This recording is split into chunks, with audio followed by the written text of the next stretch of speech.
This was a classic, Bassmaster Classic tournament. So we could only carry 10 pounds of tackle with us. Well, you think about you going to a tournament, 10 pounds isn't anything. 10 pounds is a lot of stuff. Right. But I remember throwing 3 packages, and why I did it, I don't even know. I threw 3 packages of Bill Jackson's 6-inch purple and white dot floating worms. I know you've seen them. Uh-huh. And in the tackle box. And when I got to that, running that point out, I said, "It looks like fish at 32 foot." And so I spun around and I rigged it South Carolina rig. And I threw it, went down, just moved it along, whoop, and I caught one. I went, threw it right back. It went down about 32 foot. I just pulled it, just reeled it real slow, kind of bumping it over stuff. And then, boop, one hit it, the line went taut. I caught him. I dummied the worm, and I threw back 3 more times and had 3 more hits. They just pulled the worm. And so now I've got a pack of 3. I've got 2 packs of 3 and 1 pack of 2. I like a dummy, I let him pull the worm off. So Charlie Searcy from the Nashville, Tennessean, was the outdoor editor. He was my partner. And then Charlie moved on and started writing for the Chattanooga Times. And I pulled up on that point the day of the tournament. And I threw out there 32 foot, pulled nothing. Fanned it a little bit, nothing. And I said, doggone it. I bet those fish went out over the channel and suspended. Well, I just turned and I threw out deeper, 38 foot, and boop, I caught one. I caught another one, and I caught another one. From 38 to 42 feet, that's where they were. They just moved down a little bit deeper. The limit, I may have been 10, and I caught my limit, and off that spot. So the second day, I went back, and they had moved to 48 foot, 46 to 48 foot, and I couldn't figure out why they would keep going deeper and deeper. But I didn't care as long as I was catching them. Right. I was down, I was down to 4 floating worms the last day of the tournament. And Charlie smoked cigarettes, and I'd get a worm, and he'd be kind of gnawed up, where they'd gnawed on it. And Charlie'd get his cigarette lighter and go, ouch, ow, it's hot. And he'd blow it and stick it down in the water, and he'd shape it. He says, "I think that looks pretty good, don't you?" And it kind of looked like the worm had polio. It was all wadded up, kind of big worm. And I wasn't complaining.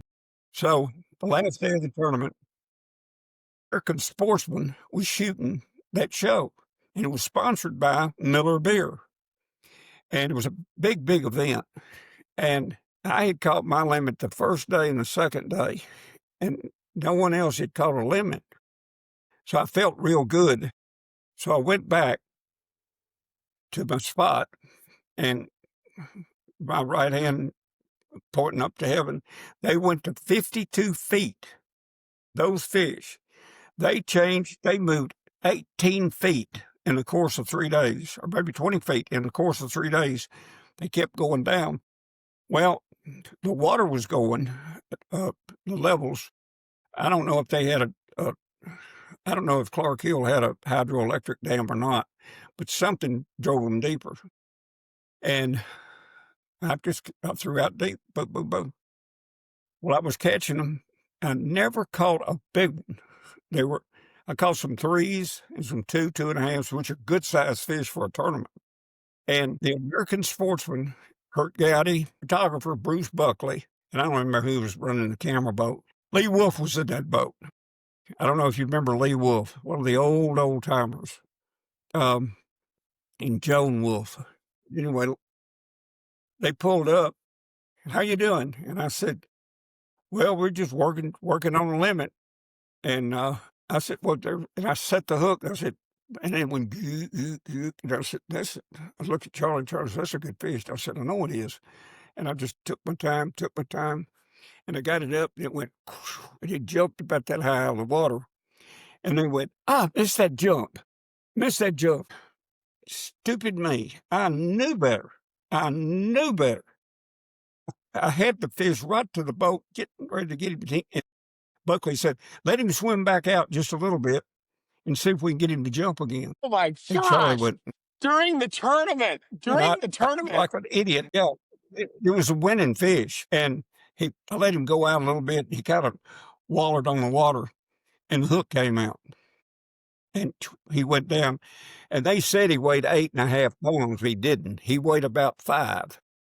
To make it the drama, and Bill lost an 8.5 pound bass. So I did. He was about a 5 pounder. So anyway, I kept on. I got my limit. And I kept thinking about that big fish. I said, and Charlie says, you heard me go. And when he said, let him jump again, I said, I knew better to do that. I don't know why I did it, Charlie. So I go in, and I was in first place. And everybody was saying, congratulations, congratulations. Well, Rayo Breckenridge was coming down the lake. I'd weighed in, and there wasn't but about a couple of boats left. Roland was one, and Rayo was the other. Well, Rayo broke down about a quarter of a mile from the weigh-in. Well, Roland got hooked up, and he pulled him in. And fast forward, Rayo came in. I loved Rayo. He was a great guy. We fished a lot together. He just lived up the road here at Beech Grove, Arkansas.